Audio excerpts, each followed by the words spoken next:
I have a presentation. It's already there. So I'm really going to run through this since I have just 5 or 6 minutes. So I'll go straight to the subject that I would like to share with you. Thank you for this opportunity for sharing the work that our group has been doing on water. And a lot of the speakers before me mentioned many things relating to what I want to say, so I think that's made it easier, and I can just skip through the slides. So we spoke about resilience and about climate change, and how that is really increasing the incidence of drought and flood. So that's what I'm going to be speaking about. But more than that, I want to tell a quick short story on what's possible, actually what's happened in parts of India, how these are sustainable, because these are examples of more than 40 years old. The concept of SDGs and sustainability only came in 2015. And what brings hope is that this happened with the most marginalized communities. And that gives confidence that if it happens with them, it can happen with everyone, everywhere. So could you please go to the next slide? Next slide, please. So the speaker before me spoke about how I think 45 years it took for water to actually come back as a main conference agenda for UN. I'd like to also say that for the climate change agreement, it's 27 years before water has actually come in the main declaration. If you see this slide, the one on the left side shows you the incidence of drought that's happening globally, and the one on the right shows you the incidence of flood. Both have increased in incidence, frequency, area, and intensity in the last few years. Next slide. Next slide, please. So I just want to say, come straight away to the positive story, and which says that why are we in this situation today? One of the main reasons is that the primary source of water, rain, which is actually manna from heaven, we now look at it as quote unquote a villain. If you have too less of it, it causes drought, and if you have too much of it, it causes, or too intense spells, it causes flood. So if we can manage this rain that falls, see that it slows, the flow slows, direct it into groundwater, which then rejuvenates the rivers and maintains a healthy balance between groundwater and surface water. And in that, it provides cushioning against extreme weather events. It also leads to dignified livelihoods. It leads to green, nature-based solutions, to a green economy, which is what we were talking about today. And it also leads to peace and security. Forests are regenerated, and it's important to know that this allows for carbon sequestration. It increases the evaporation. So the small clouds bring in the larger clouds, and it's possible to modify the local rain cycle. And what I was telling before, that this is something, it's a time-tested solution, which, because the examples that I'm sharing were 40 years old. And at a time when the region Rajasthan had erratic rainfall for the past 3 years, and still there was economy going, still there was agriculture, still the forests were there, show the sustainability of such interventions. Can you just go on to the next slide?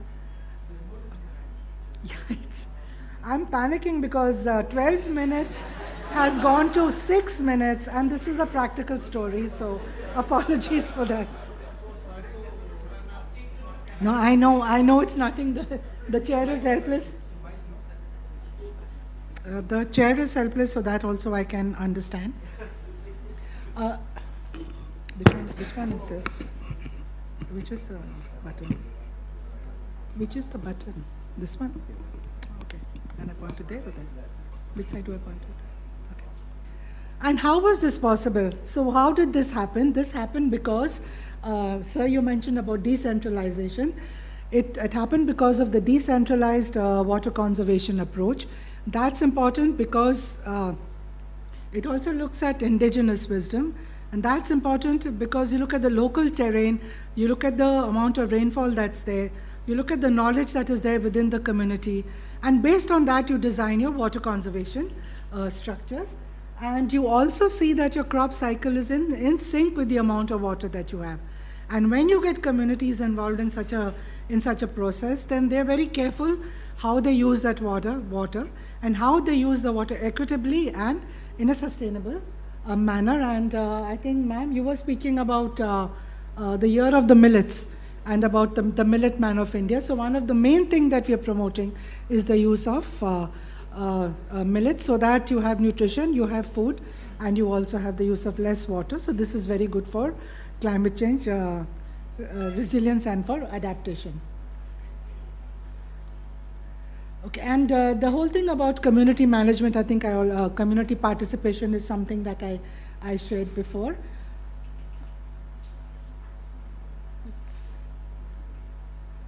Okay, and I'm going to make a bit of a controversial statement and say that when we talk about net zero emissions and when we talk about climate, it's very important to understand that just focusing on emissions is not enough. We have to focus on water, because when you talk about climate change or when you talk about mitigation, adaptation, and resilience, it's not possible without water. And most of your disasters, in any case relating to climate change, are around water. It's either you have less water, or you have too much water, or you have the storms and the cyclones. And if you know how to work with water, then you have mitigation, adaptation, and resilience. And I think just I have a couple of slides which I will, that's with your kind permission, then I will end. This is an example from Karoli district of Rajasthan.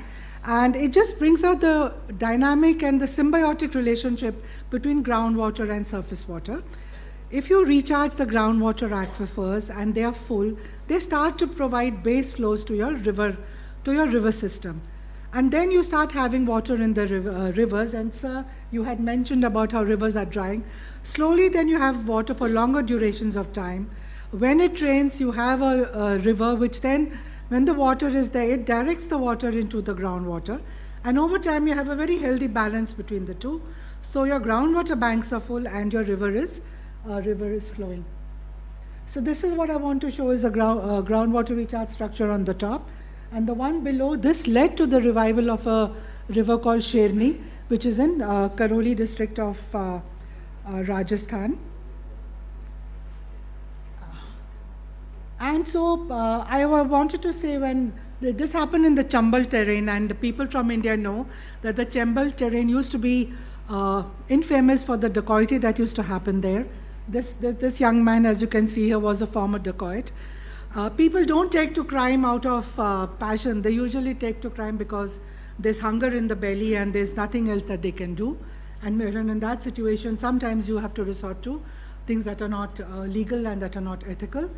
But working with them over time, giving them compassion, empathy, understanding their pain, we got them to work on water conservation. So they gradually laid down their arms and they took to plowing their fields. And so once that happened, you had water, you had agriculture, so greenery, nature just did its thing. The animals had, the livestock had water, the forest regenerated, people were now giving livelihoods to other people.